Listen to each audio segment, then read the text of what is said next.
Guys आज हम लोग पढ़ेंगे बहुपद। बहुपद का मतलब होता है पॉलिनोमियल। एक एक वर्ड पढ़िए, आप लोगों को पढ़ने आ जाए। पॉलिनोमियल बहुपद का होता है। तो चलिए देखें बहुपद में क्या क्या आता है, इसके अंतर्गत क्या क्या टॉपिक। तो सबसे पहले यह जानते हैं कि बहुपद होता क्या। बहुपद यह होता है जो एक समीकरण के फॉर्मेट में हो। जैसे समीकरण का फॉर्मेट में क्या हो सकता है, जैसे 2x प्लस 4 यह एक बहुपद के रूप में आता है। अगर x square plus 3x plus 4 यह एक बहुपद के एक समीकरण के रूप में हो, वह बहुपद कहलाता है। तो इससे पहले जानते हैं कि बहुपद जो होता है एक मतलब बहुपद का यह हो गया बहुपद। अब देखिए बहुपद की घात क्या कहलाती है। तो लिखते हैं बहुपद बहुपद बहुपद की घात किसे कहते हैं, किसे कहते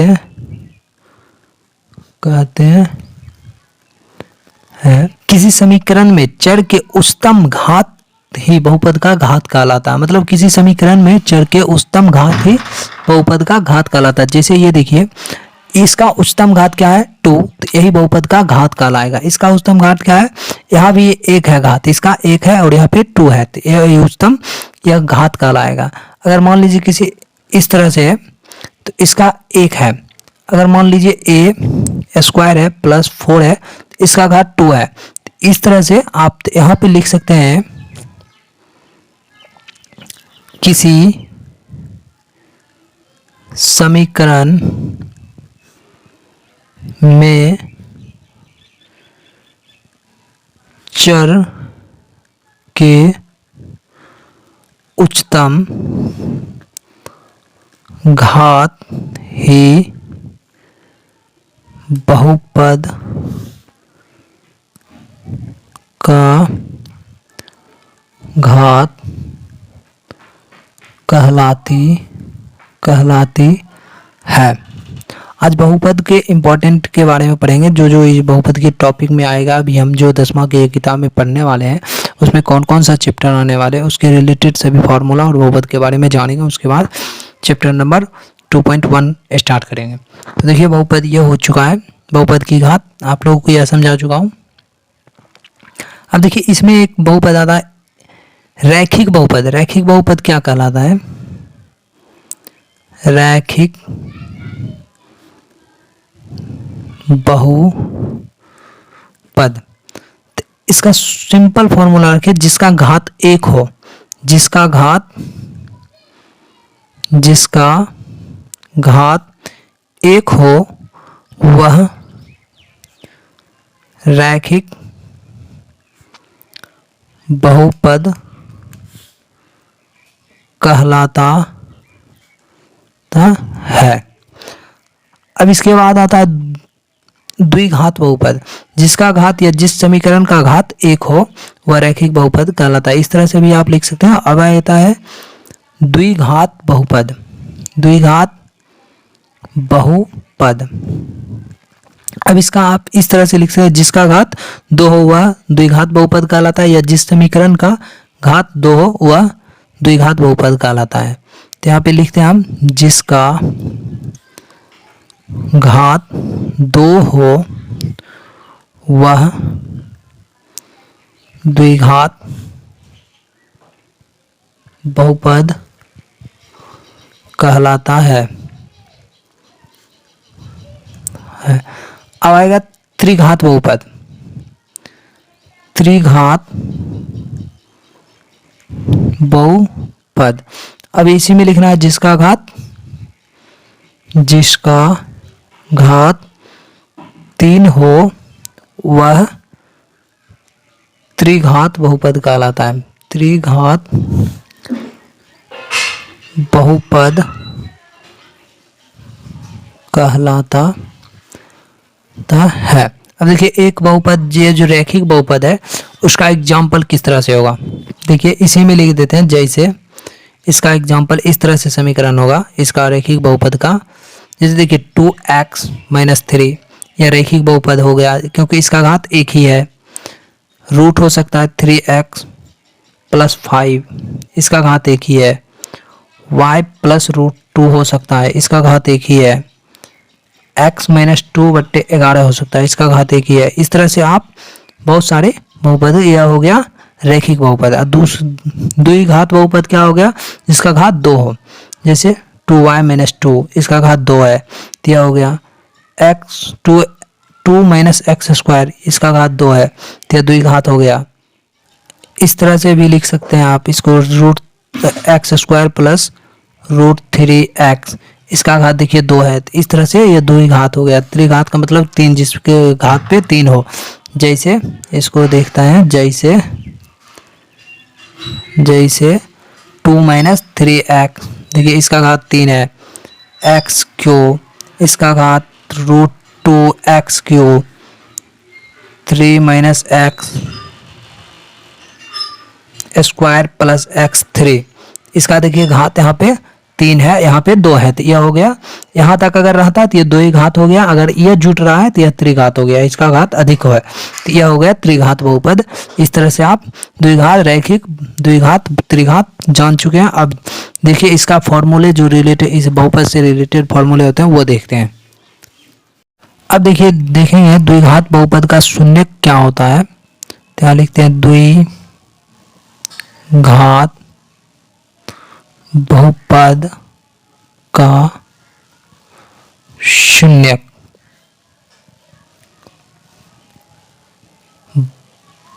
बराबर minus B plus minus root में दीजिएगा और B square minus 4ac/2a।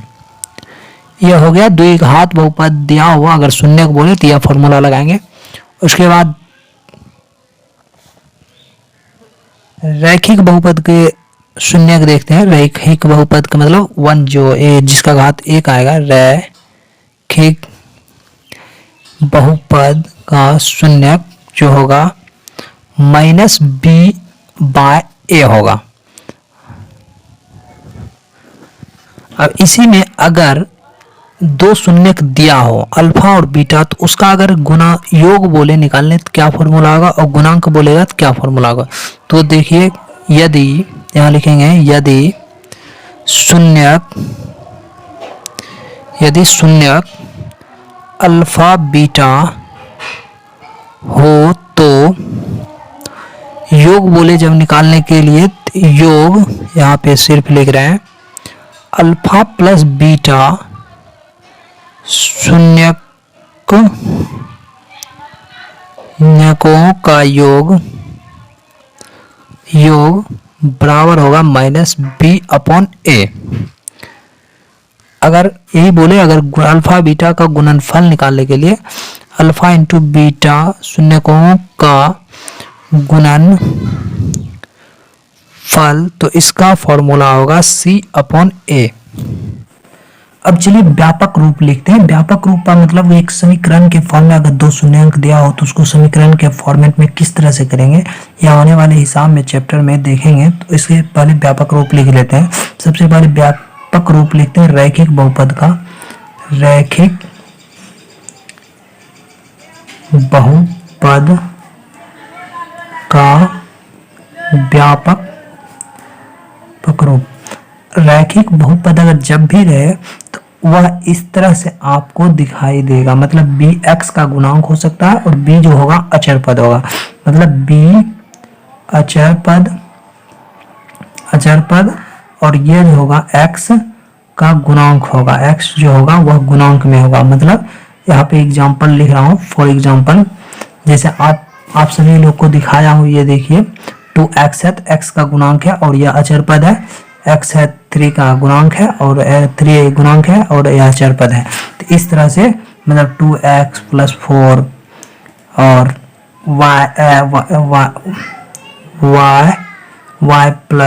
y plus 6, इस तरह से आपको गुणांक में दिखेगा। अच्छा, रैखिक बहुपद का व्यापक रूप। अब देखिए द्विघात बहुपद का व्यापक रूप देखते हैं।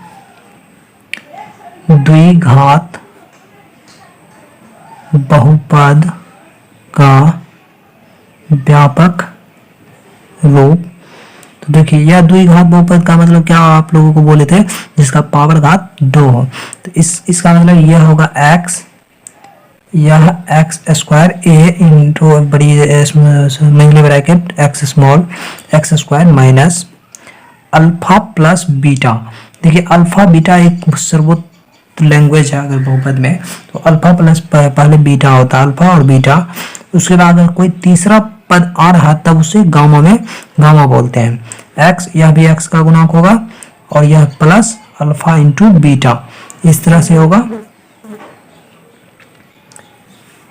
तो देखिए इसको इस तरह से हम सजा सकते हैं, x square minus alpha plus beta, इसी को यहीं रहने देते हैं, यह एक्स में रहेगा, या अल्फा बीटा, यह क्यों, यह ए रहेगा, ए मतलब कोई पद रहेगा अचर पद, उसको हटा दिए हैं, एक्स स्क्वायर, इसको इस तरह से रखे हैं और इसको इसी तरह से। अब देखिए त्रिघात बहुपद किस तरह से लिखेंगे। त्रिघात बहुपद का व्यापक रूप क्या होता है, त्रिघात बहुपद का व्यापक रूप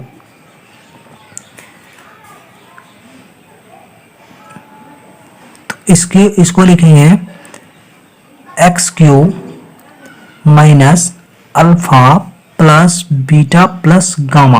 गामा क्यों लिखे हैं, क्योंकि द्विघात ही तक अल्फा बीटा का यूज हो सकता है।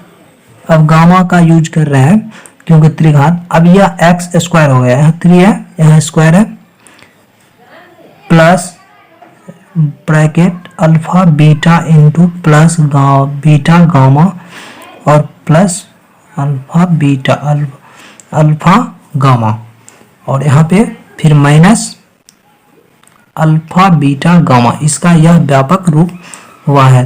तो रैखिक बहुपद, द्विघात और त्रिघात बहुपद का व्यापक रूप हमने लिख दिया। अब इसका बहुपद में तो अभी तक इतना ही। जब बहुपद हमने स्टार्ट करेंगे चैप्टर तो बारी बारी से एक एक फॉर्मूला को समझेंगे और कहाँ पे फॉर्मूला कौन सा यूज होगा यह भी समझेंगे। तो इसके अभी तक इतना ही। अगर आपने अभी तक हमारे यूट्यूब चैनल सब्सक्राइब नहीं किया सब्सक्राइब कर लीजिए, साथ में बेल आइकन प्रेस कर दीजिए। Thank you for watching this video.